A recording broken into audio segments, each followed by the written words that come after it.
Hi, my name is Terry Blair, and for conversation's sake, I go by my middle name, which is Jade. The project I'm working on is a film that I've titled Sheltered. It is the inspiration behind it were fantasy dreams. I always have fantasy dreams, and this one just kind of stood out to me.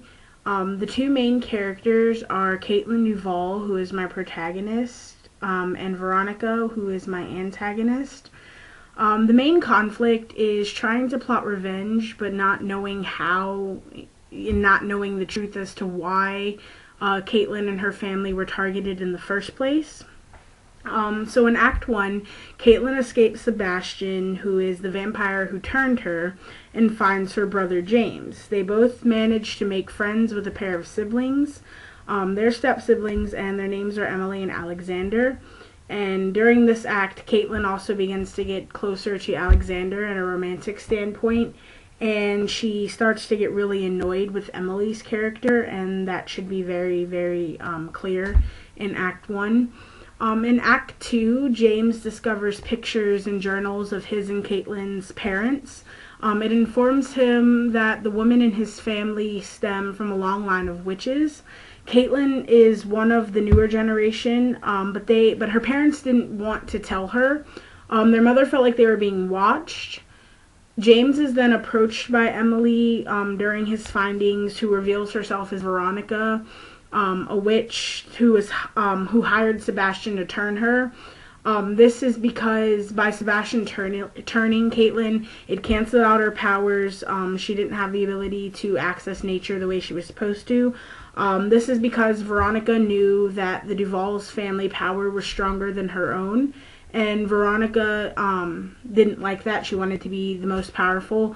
That being said, she decides to lock James's memory so that he can't remember to tell Caitlin about, their witch heritage, about, who Emily really is.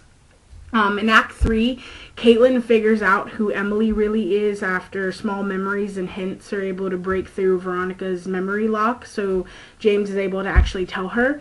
Caitlin is then attacked and killed by Veronica, but due to the bond that Alexander and Caitlin have formed romantically and the small things Caitlin had taught Alexander about magic, and her repressed powers even, her vampire self is killed off, and her powers are resurfaced, so then she's able to, in a way, be resurrected back as a human with, witch powers, so essentially a witch. That being said, she is then able to defeat both Veronica and Sebastian. And one of the ways that my project has changed, essentially, is that there was a part in it where Veronica was supposed to kill James, and I decided that, there was only but so much you could do with that plot, and I wanted there to be a little bit more back and forth between siblings trying to find out the truth. So that was one major way that it changed, because it basically changed, the entire outlook that I had on my project. When it comes to production, one of the industry professionals that I would really love to work with would be Neil Jordan.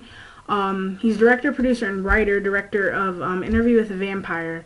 And Interview with a Vampire was one of the very first vampire movies that I had seen as a kid. And I just love the way that, it was presented. I love the aesthetics of the film. I love, the work behind it. And yes, I do realize that has to do with, actors as well.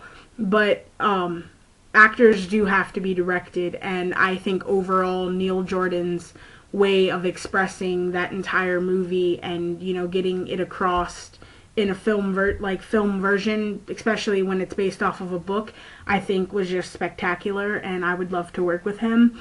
One of the creative companies I would love to work with for my film is Warner Brothers. I've always loved how diverse their works are. They do, fantasy movies, they do dramatic movies, action movies. They don't really have one set genre of films that they work with. And that's just, it's a company that I would really love, to be on the inside of and actually work with. For this project, I would really love a target market of teens and young adults, ranging 13 to 35. I know that me being as young that I am, I want to actually, like, there's stuff that I started watching as a kid, such as Harry Potter, that, I think benefits, adults. So that's basically the age range that I want to target. As for benefits, entertainment for teens is definitely, one of the benefits. A lot of teens, especially, once again, I have to use examples of myself. I benefited from watching movies such as this, at a young age, because it made me realize, this is what I wanted to do. It was entertainment, but it also benefited my career because it made me realize what I had a passion for. I wanted to be what I saw growing up. I know that for me, for social media, select interest-based events via like internet and everything with like offers and advertisement.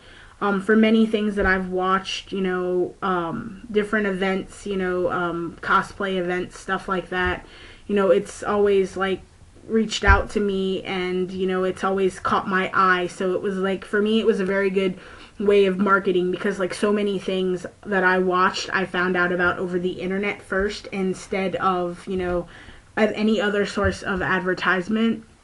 For me, the measurement on when I feel like it's been a success is how popular the hype buildup is. If everybody's talking about my project, I want it to be measured on that, because like people can talk about it, and not everybody has money to go see it, but it's like, if people are talking about it enough, and I've reached enough people so that it's like a trending topic, I think that is the most important measurement of success, is how many people I've reached and how many people actually show interest in my project. For cross promotion, one of the things that I've always loved is the Tribeca Film Festival. People go to film festivals, to see works, like projects that they already know about, not to mention, finding new projects. People go there and they see new ideas and they share new ideas. And I think it would just be really awesome to have my project worked into that somehow, so that, other people can hear about it and pick it up and, just get it out there. Lastly, I would like to thank you not only for your time, but also for the knowledge you've presented me with. A month ago, I didn't know just how precise a project such as filmmaking really is. And my respect for the industry has, really grown. And I honestly feel that after this month, I know what I'm getting into by going into my profession. And I want to thank you for sharing your knowledge with me.